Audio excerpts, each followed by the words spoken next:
আজি সোমাই গ'ল লাখ লাখ মানুহৰ একাউণ্টত টকা সকলোৰে একাউণ্ট পৰীক্ষা কৰক একাউণ্টত হুৰাহুৰে টকা সোমাই গৈছে আজিৰ দিনটোতেই লগতে আত্মসহায়ক গোটৰ মহিলাৰ বাবে ভাল খবৰ আহি পৰিছে গোটৰ প্ৰথম কিস্তিৰ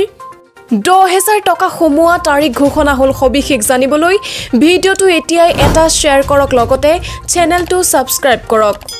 আজি এইকেইটা আঁচনি টকা সোমাই গ'ল একাউণ্টত নম্বৰ 1 অৰুণোদয় আঁচনি টকা নম্বৰ 2 শহীদ কুশল কোঁৱৰ বৃদ্ধ পেঞ্চন আঁচনি টকা নম্বৰ 3 ইন্দিৰা মিৰিৰ সাৰ্বজনীন বিধৱা পেঞ্চন আঁচনি টকা নম্বৰ 4 দীন দয়াল দিব্যাংগন সাহায্য আঁচনি টকা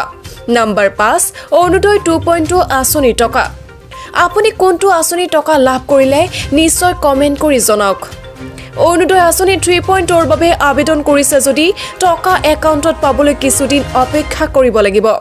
অহা মাহত ভেৰিফিকেশ্যন সম্পূৰ্ণ হ'ব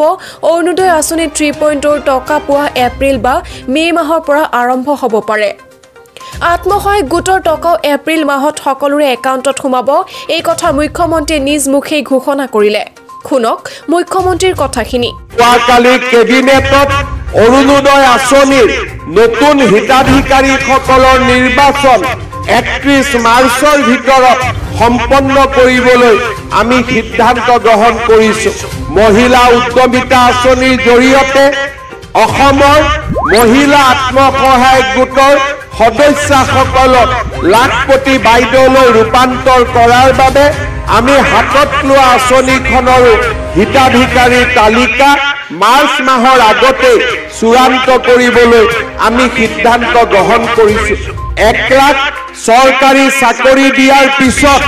আৰু 50,000 যুৱক যুৱতীক চৰকাৰী চাকৰি দিয়াৰ দিশত অসমৰ দৰিদ্ৰ আৰু মধ্যবিত্ত সমাজখনক সকাহ দিবৰ বাবে এই বছৰত চাউলৰ লগতে দালি নিমখ আৰু চেনিও ৰেচন কাৰ্ডৰ জৰিয়তে সুলভ মূল্যত দিবৰ বাবে আমি সিদ্ধান্ত গ্ৰহণ কৰিছো